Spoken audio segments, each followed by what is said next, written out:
विक्रम ने जैसे ही हुकुम भानु प्रताप सिंह को सिया को गोली मारने की बात बताई, वैसे ही हुकुम भानु प्रताप सिंह चिल्लाते हुए विक्रम के पास गर्दन पकड़कर गुस्से में दांत पीसते हुए बोले, तुम्हारी हिम्मत कैसे हुई हमारी रानी सा को गोली मारने की? मन न करें कि हमारी रानी सा को कुछ हो, वरना अगर उन्हें कुछ हो गया ना विक्रम राणा सा, तो हम भूल जाएंगे कि तुम हमारा खून हो। तभी विक्रम ने झटके से अपनी गर्दन छुड़ाई और चिल्लाते हुए बोला, बस कीजिए हुकुम साहब, तो आपका मैंने आपको कहा था या तो आप मुझे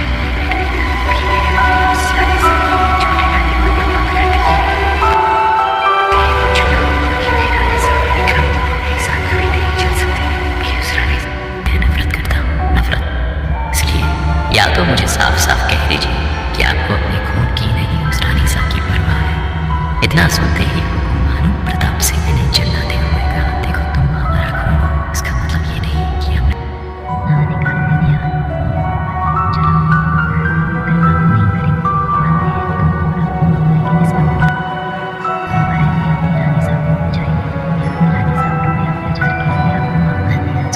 ये नहीं कि हम उन अत्याचारों की आपको सजा नहीं देंगे। इतना सुनते ही विक्रम ने चिल्लाते हुए कहा, अगर आपको सजा ही देनी थी तो वही उस राघव और सिया के सामने मुझे गोलियों से भून देते। आखिर किस बात का इंतजार था आपको? मुझे समझ नहीं आ रहा हुकुम सा कि आखिर आप चाहते क्या है? एक तरफ आपको अपना बेटा चाहिए तो दूसरी तरफ उसी बेटे की सबसे बड़ी दुश्मन रानी सा भी चाहिए। माफ कीजिए हुकुम सा, अगर आप उस रानी सा को इस महल में लेकर आना चाहते हैं तो फिर मैं यहाँ एक पल भी नहीं रुकूंगा। मैं अपनी माँ को लेकर यहाँ से जा रहा हूँ। इतना सुनते ही हुकुम भानु प्रताप सिंह ने विक्रम को धमकी देते हुए कहा, देखो विक्रम, हमने तुम्हें उस राघव सिंघानिया से बचाया, इसका मतलब ये नहीं कि हम तुम्हें अपने करीब रखना चाहते हैं। तुम हमारे बेटे हो, इसलिए हम अपने सामने तुम्हारी जान नहीं जाने दे सकते थे। और रही बात इस महल में रहने की, तो हमने तुम्हें इस महल में जबरदस्ती नहीं रोका। तुम्हें अगर इस महल से जाना है तो बेशक जाओ, लेकिन हम अपनी रानी सा को इस महल में वापस जरूर लाएंगे। सिया के महल में वापस लौटने की बात सुनकर विक्रम ने कहा, ठीक है हुकुम सा, अगर आपकी यही इच्छा है तो यही होगा।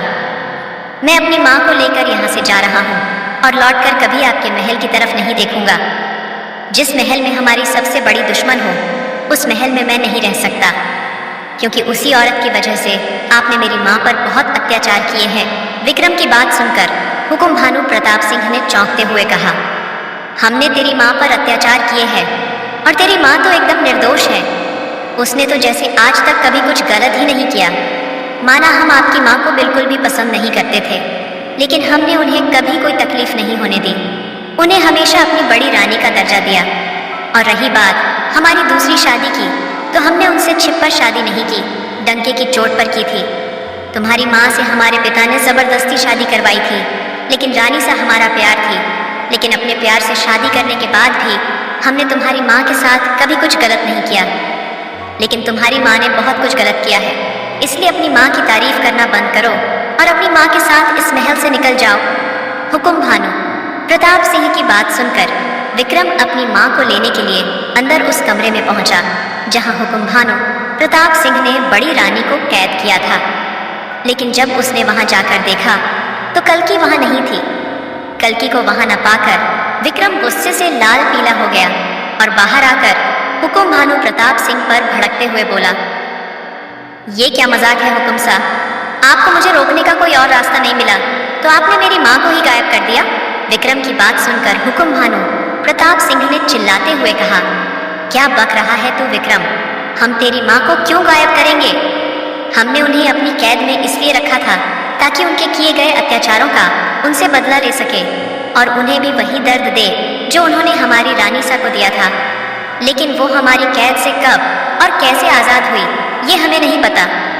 कल्कि के गायब होने की खबर पूरे महल में फैल गई और विक्रम सहित हुकुम भानु प्रताप सिंह भी अपने महल में इधर उधर कल्कि को खोजने लगा, क्योंकि कल्कि का कैद से आज़ाद होना मतलब महल पर कोई बड़ी मुसीबत का आना।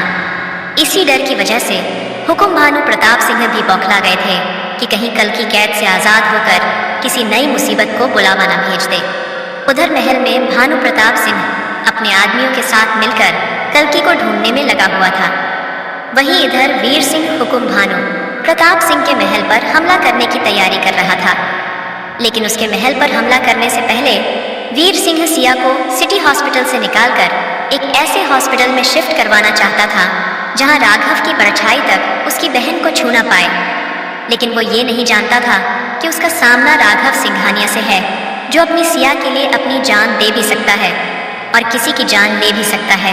वीर सिंह के आदमी सिया को उस कमरे से लेने के लिए सिया के कमरे के आगे पहुंच चुके थे, लेकिन अपने सामने खड़े राघव सिंघानिया को देखकर वो लोग वहीं रुक गए और सिया को कमरे से निकालने से पहले राघव को ठिकाने लगाने के बारे में सोचने लगे।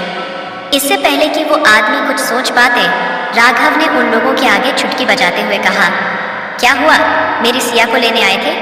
अगर हिम्मत है तो जाओ और लेकर आओ मेरी सिया को। मैं भी देखता हूँ कि तुम लोग कैसे मुझे मेरी सिया से अलग करते हो। राघव का चैलेंज एक्सेप्ट करते हुए उन आदमियों में से एक आदमी सिया के कमरे के सामने आया और दांत फाड़कर हंसते हुए सिया के कमरे का दरवाजा खोलने लगा। तभी राघव ने मुस्कुराते हुए उस आदमी के मुंह पर एक ऐसा पंच मारा कि राघव का पंच लगते ही उसके दांत टूटकर मुंह से बाहर आ गए और उसके मुंह से खून बहने लगा। अपने मुंह से खून बहता देख वो आदमी डर से कांपते हुए 2 कदम पीछे हट गए। उस आदमी को डरते देख उन आदमियों में से 2 और आदमी आगे आए और राघव के सामने खड़े होकर हंसते हुए उस पर चाकू चलाने लगे। तभी राघव ने उन दोनों के चाकू वाले हाथों को पकड़ा और एक झटके में उन दोनों का हाथ मरोड़ दिया, जिसकी वजह से दोनों आदमियों के हाथ टूट गए और वो चाकू उनके हाथों से छूटकर नीचे गिर गया। फिर वो दोनों दर्द से कराहते हुए राघव से 2 कदम पीछे हट गए। राघव को ऐसा करते देखा हुकुम भानु, प्रताप सिंह के बाकी बचे हुए आदमी डर के 2 कदम पीछे हट गए और वापस मुड़कर जाने लगे। तभी उन्हें अपने सामने से वीर सिंह आता हुआ दिखाई दिया, जो ढेर सारे आदमियों के साथ इस वक्त राघव के सामने खड़ा था। वीर सिंह को अपने सामने देखकर उन आदमियों की सांस में सांस आ गई और वो लोग अचानक भीगी बिल्ली से शेर बन गए और दहाड़ते हुए बोले, तुम्हारी इतनी हिम्मत कि तुम हमारे वीर भाई सा का मुकाबला करोगे?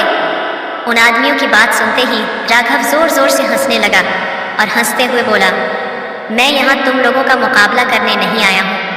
तुम लोगों का मुकाबला करने के लिए मैंने किसी और को बुलाया है। फिलहाल तो तुम उनसे बात करो, शायद उनसे बात करने के बाद तुम लोगों की अक्ल ठिकाने आ जाए। पीछे देखो।